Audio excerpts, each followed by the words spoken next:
Welcome to my channel on the best of fantasy. Today, let's talk about One Piece, specifically the Skypiea Saga, consisting of the Jaya arc and the Skypiea arc. Of course, these are by Oda Sensei, the mangaka. I want to thank everybody who watched the previous couple videos that I made on the One Piece, and how much support I got there was just really beautiful. I am really amazed at the generosity and the kindness of so many viewers from the One Piece community. Thank you so much for that, and also for keeping the comments spoiler free, because I am reading the manga without watching the anime. I'm also going to avoid the live action film because so many of you warned me about a potential spoiler there. So I'll hold off on that until I reach that point in the manga where I am no longer going to be spoiled by whatever it is they inserted into the live action film. I really appreciate all of your advice and your help. This has really been a wonderful journey so far, and I am so much looking forward to what's to come. Very excited. I have so many thoughts about Skypiea that I am really excited to share with you guys. And by the way, I am reading the translation that is available in the Viz manga, so I'll be using whatever pronunciations I can I can figure out from that. I do forgive me, please, if I mispronounce things, because I am not watching the anime or the live action. I may be a bit off in my pronunciation, so please be patient with me. I do eventually intend to watch some episodes of the anime. So anyway, all that out of the way, let us talk about this magnificent saga here, the Skypiea Saga.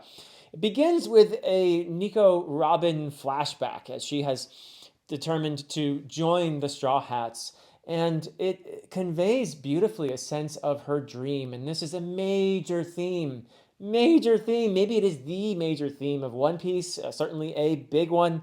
The idea of following one's bliss, following one's dream. And in the case of Robin, she is in despair because she believes that her dream has become unavailable to her, that it is unattainable. And this has taken away her desire to live, the meaning in her life.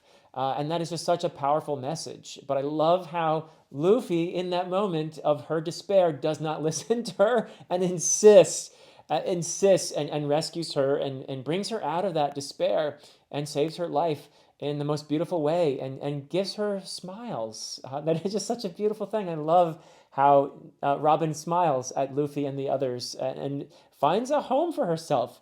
And now I understand really well why she wants to join the Straw Hats. It's to help her find her purpose in life again.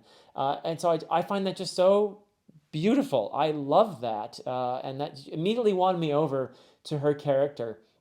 All of the Straw Hats she wins over by various means, very cleverly. Appealing to Nami's greed, for example, and by other means, and just that beautiful smile of hers.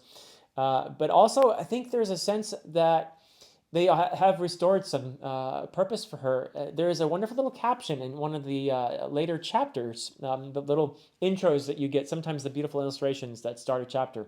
And there's some words written in French, for whatever reason, written in French, above her, at least in the Viz translation that I have. These words are written in French. I assume that's part of how it was done in the original.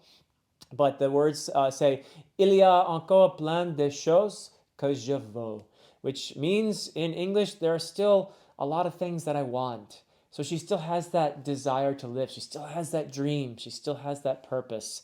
And I love that. That is a beautiful thing. And then, of course, our characters do move on to Jaya, where we meet Bellamy the hyena, who is a dream killer. He is someone who despises those who dream. What happened to this poor guy? Who knows? Maybe when he was a little kid, somebody crushed his dreams. I don't know. But he's a bully. He is a bully in the classic sense. And we meet him initially. He's kind of a scary character. But I love how Luffy reacts to him when Bellamy challenges him and even perpetrates violence on him in a scene that is so reminiscent of Shanks in the very beginning, going way back to the beginning of One Piece, where you see Shanks being assaulted by the bandits and laughing it off. You know, being insulted and humiliated and having drinks splashed on him, whatever. I just found a flashback. I was having a flashback back to that moment as Luffy was has gained so much wisdom and is following in the footsteps of his mentor Shanks by not rising to the provocation of this petty bully, this Bellamy character. He knows it's not worth it in that moment. I just love that I see Luffy developing as a character here and learning that wisdom. Sometimes nonviolence is the way. We even get a sort of confirmation that this is meant to be an echo of Shanks because we see an image of him and Luffy remembers him, along with Ace, who is, of course, we know that Ace is Luffy's brother. And I'm assuming that there is some kind of wisdom and inspiration that's going to be coming from Ace as well. And we also see Blackbeard. We don't know he's Blackbeard at this point. We learn later on in the saga that this is Blackbeard, who is the person that Ace, I believe, is after on behalf of Whitebeard. So there's something going on there, but I'm sure I'll find out more about that. But I love how Blackbeard and Luffy bond initially over the cherry pie in the bar. That's a great little scene. But I also love how Blackbeard reinforces Luffy's wisdom and how he defies the bullying and says, he declares this wisdom: people's dreams don't ever end. That is what Blackbeard says, and he yells it out to the streets. And I love that moment, and he seems to understand that Luffy is a kindred spirit here, that they are after grand dreams, and that these dreams drive them, give them purpose, and get them through life. And that is just a wonderful moment there. So lots about dreaming here. And I also feel like this is something very personal for Oda. And myself as a writer, I definitely relate to this idea of pursuing a story and just engaging in that. And he's done that for so long. This amazing Odyssey is what is often compared to, and I think aptly so. This is something that has given Oda himself, I'm sure, the writing of this epic has given him purpose in his life, the pursuit of this story. So I really love that. I love this theme, and I love how Oda Sensei skillfully incorporates it into the story, and it comes up again and again and again, just so beautifully. We also see the crew bonding through humor often. For example, there's Chopper's "call a doctor" moment, and he is reminded quickly that he is the doctor. And then they're also just growing together and recognizing each other's strengths, and I love that. Luffy, in particular, you get to see how the others are recognizing that he really has a heart. Even he includes the Merry-Go, their ship, as one of the crew. I love that. So you're seeing this affection growing up between the crew members, the Straw Hats, and they're recognizing and reinforcing each other's strengths along their journeys. And then, of course, they move on from that piratical, what is it, Mocktown, I think, to pursue their adventure, and they encounter the apes, the ape brothers, and eventually the book about Noland the Liar. And we learn that that's actually a much more complicated story, introducing another theme, and that is the unreliability of the received narrative. Sometimes history isn't quite accurate. There is another story, a deeper story that may shift our perspective on certain events and characters. And that is something that you see not only through the portrayal of Noland, who turns out to be not really a liar, but you see it through especially the character, once again, of Robin and her pursuit of archaeological studies. She is after something here. She is after the truth about something, and we'll talk about that again a little bit later. But that is a theme I see Oda definitely interested in as well. But on the island, they do meet Cricket, the descendant of Noland, as it turns out, and we are introduced to more dreams. That Cricket is a bit bitter, but he is determined to establish the innocence of his ancestor, and he relentlessly pursues this dream, diving to the bottom of the ocean, putting himself at risk. But we also see moments of really wonderful compassion and respect between the Straw Hats and Cricket, and eventually his monkey or ape helpers. Some wonderful things happen there, but they also learn about the adventure to come. They learn about Sky Island from Cricket, And Luffy in the wonderful Luffy, so many wonderful Luffy moments, really, but a wonderful Luffy moment when he just shows his willingness to believe. He just, I believe it before Cricket even tells the story. Because once you win Luffy's affection, you have his undying loyalty and friendship. And I think that is just such a wonderful part of his character. He also has this infectious embracing of adventure, which we see many times, even though some of the other Straw Hats might be a little reluctant because of the fear, like Usopp and sometimes Nami. Luffy's enthusiasm wins them over, and that contagiousness of his zeal and his love for life just spills over. And he also displays his loyalty when he defends Cricket and Cricket's ape friends from the attack of Bellamy. He goes on a quest to get their gold back because he understands, not because it's wealth, but because of its symbolic value to them. It is part of their dream. It is part of the redemption that Cricket is seeking. And Luffy understands that, and that is why he goes after Bellamy. Even though earlier he refused to fight him, but now he has a reason to go after this bully. And he does so because he does not want someone to crush someone else's dreams. He understands the importance of dreams as someone who is a dreamer himself. And that is a great thing about him. So he has a reason to fight. And of course he wins. And we begin to see how petty this Bellamy character is. And we see Luffy determined to reach for the sky. What a wonderful metaphor that this whole thing is a quest to go up in the sky. Sky's the limit, people. And then we get this interlude, which I found very interesting with Buggy and crew. We're seeing Ace again. And this is introducing a whole bunch of, it looks like really super powered characters, some big players in this world, including the 5 elders and the 7 warlords. And I'm given to understand by the SMS little things that are in One Piece that these 7 warlords are based in part on the sanctioned pirates in the time of the English and the French, who, when they were sending out pirates to raid the Spanish ships back in the 1500s, 1600s or so. And there are many of these pirates that we meet along the way are based on actual historical pirates, I believe.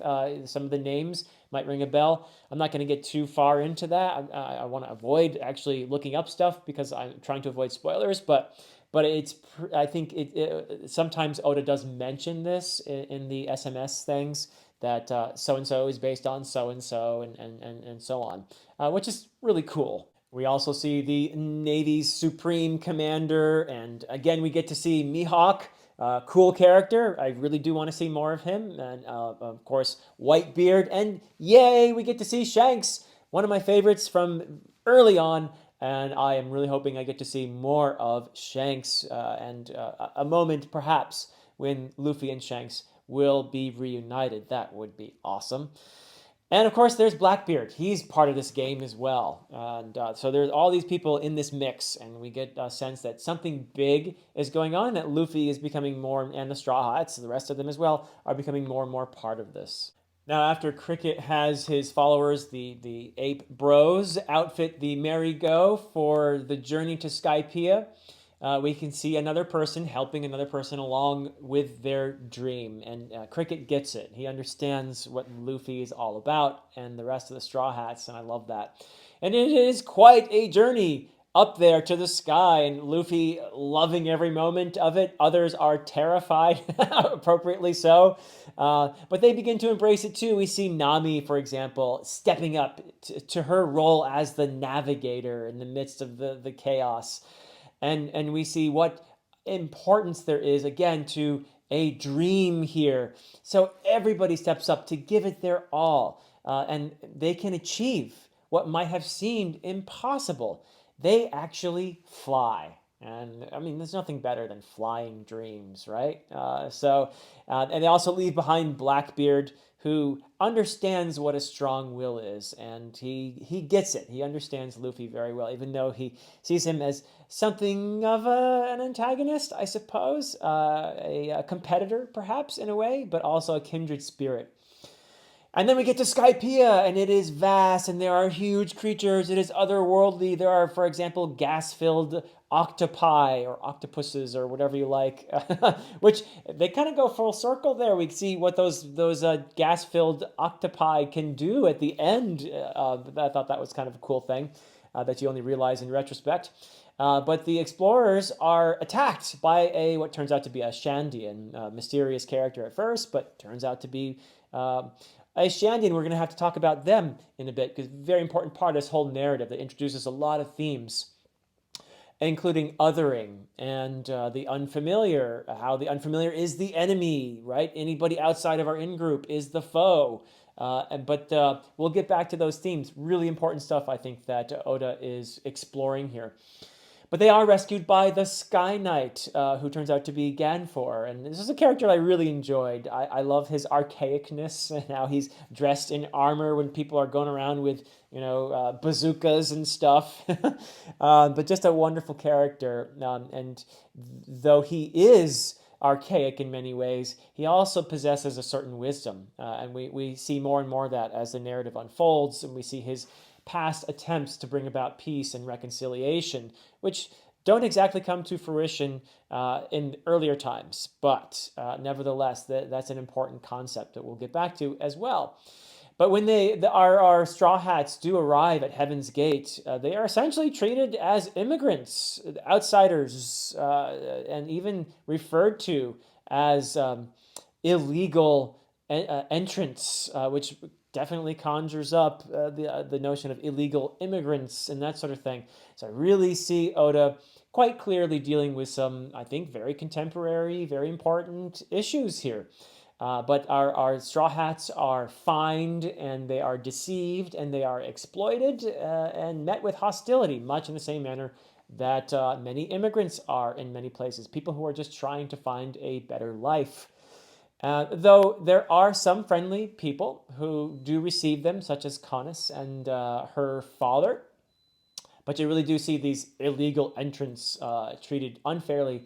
And it's ironic because they're treated unfairly by people who actually colonized someone else's land. When you think about that, that is pretty ironic that someone who colonized someone else's land, who seized someone else's territory forcefully, would then turn on the newcomers and in a way that otherizes them. It's pretty heavy stuff, and it's very relevant stuff in many ways.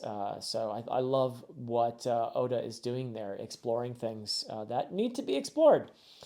But at any rate, the friends are split up by the wiles of the Kami Eneru, the person who's taken over from Ganfor here as the leader of this place. And of course, the Kami Eneru sets himself up as a god. He is an example of supreme authoritarianism.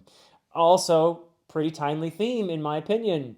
He wants to be an authoritarian god. He is a wannabe, but nevertheless, he has a lot of power. And so he's able to carry on this narrative that he is a god through his ability to zap whoever he wants and through his mantra and all that other stuff. We're going to find out that he looks like Eminem, which I was alerted to that fact by some of my students, also by some of the viewers. So I did find that pretty amusing. I'm not exactly sure why, if there's a message there, but I guess Eminem may come across as a kind of arrogant fellow, posturing fellow, but the look was good. He really did capture the face pretty well there. But at any rate, he is a typical dictator who wants to be worshipped and feared and uses his power to instill that fear in people. But there are certain individuals, like our Straw Hats, Zoro, for example, who just don't care. They are not going to bow to that sort of nonsense. And I love that. There's so many great themes being reinforced here.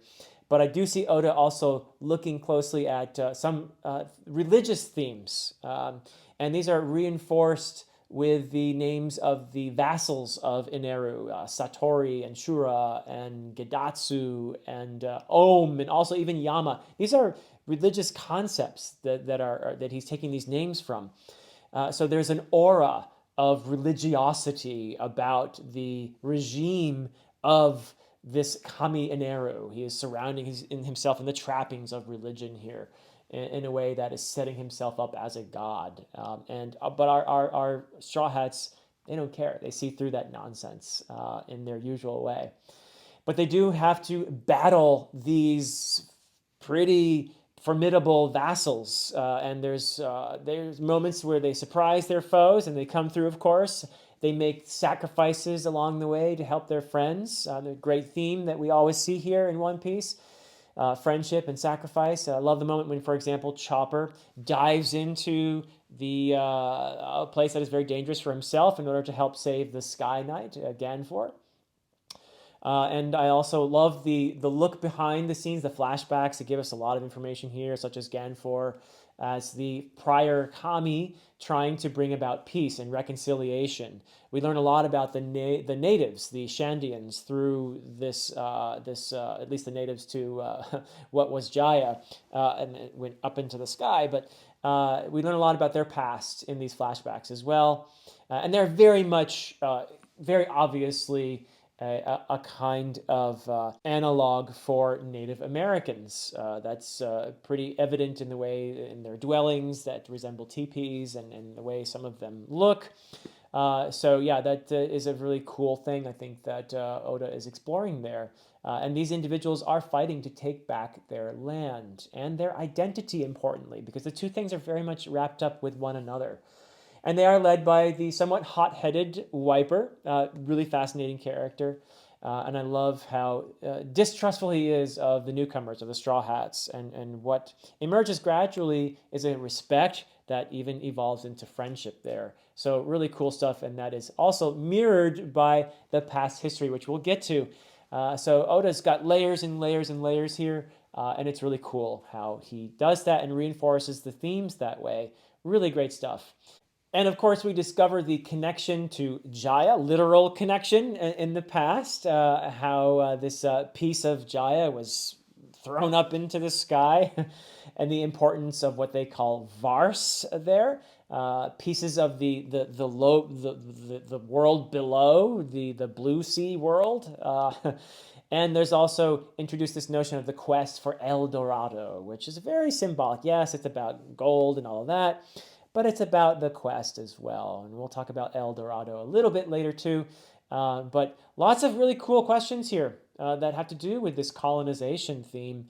How do you reconcile when there is so much hatred and also so many atrocities, so many horrible things committed in the past?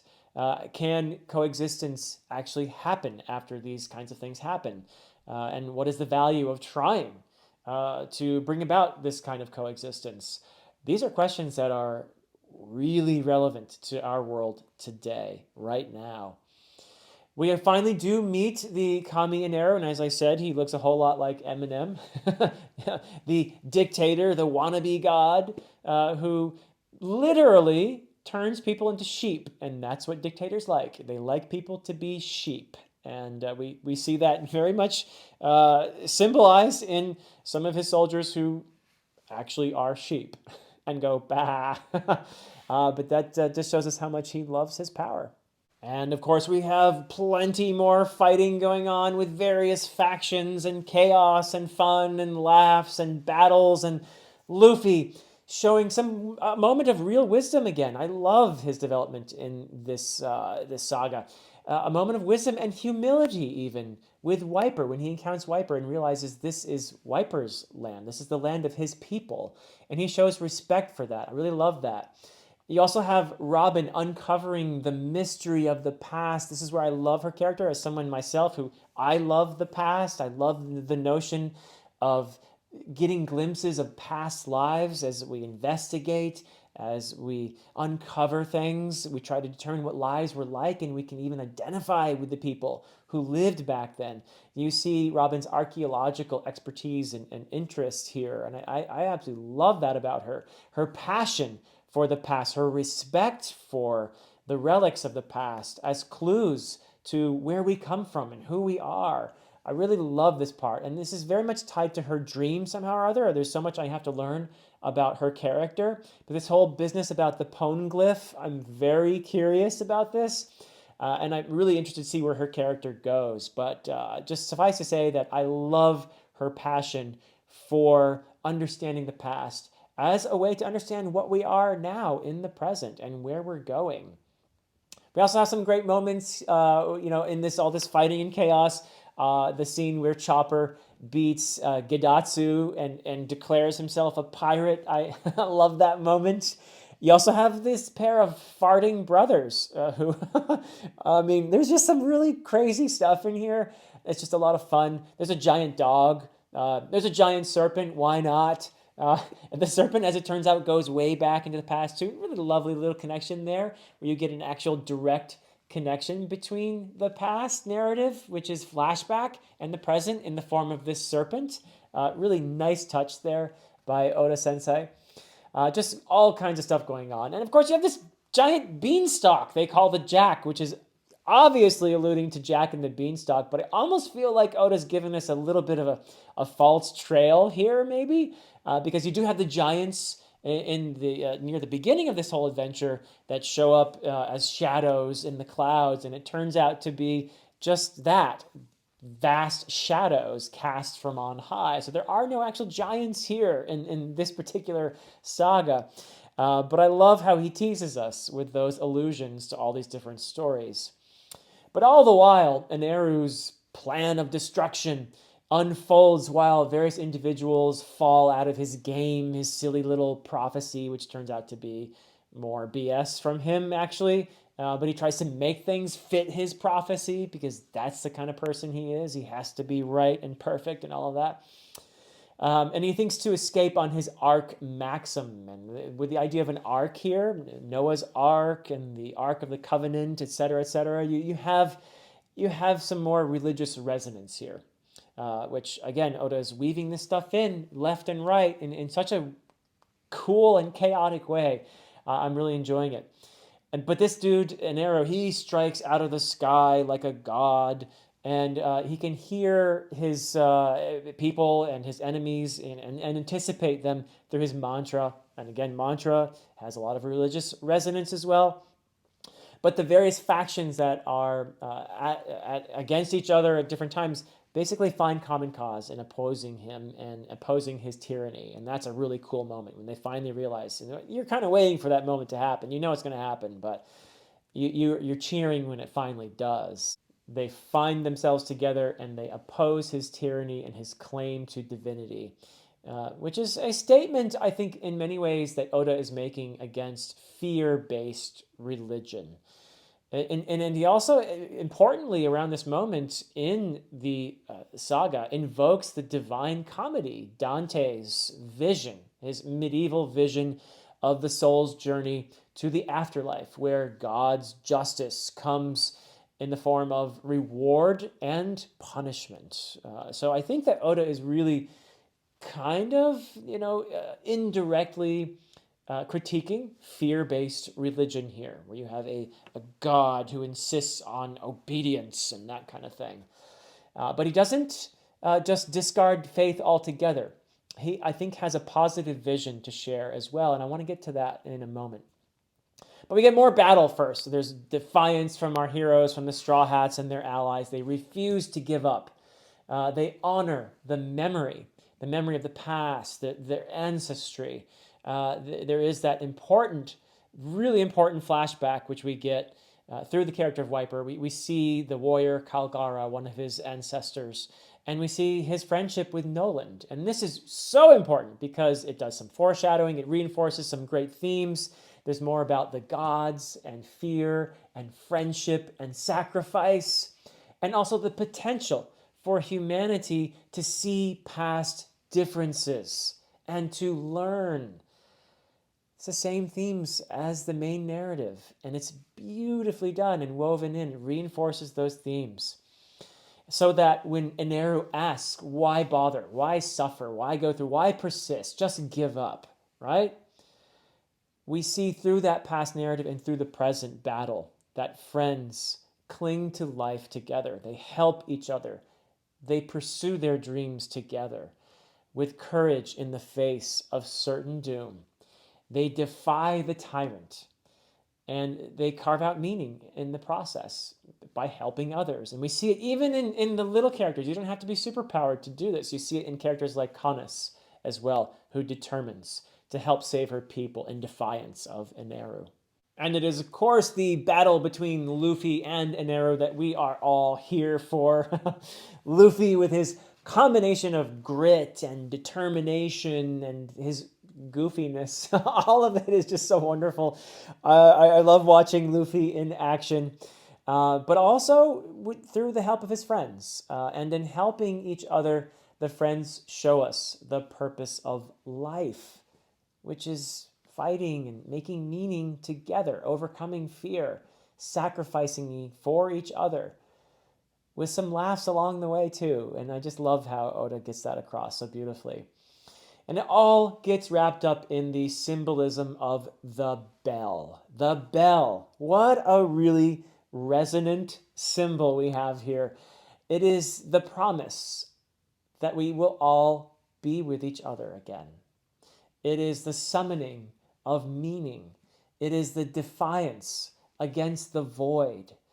It is the defiance against the erasure of lives of the past.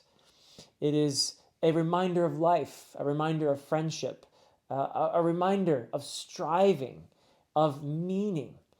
Even though there are these larger forces, these big gods out there, and these big natural forces, wannabe gods and all that, such as, an island-rending natural force that tears everything down. Even though there's all of that, we keep getting up again. Luffy understands all of this, and that's why he is so determined to ring that bell. But he is not alone in that. He does it with the help of his friends, and also with a measure of his own kind of faith. Not faith in a tyrannical, fear-inducing God that punishes difference, but faith in goodness. Faith that even on the edge of the abyss, there is hope because there is the potential for good.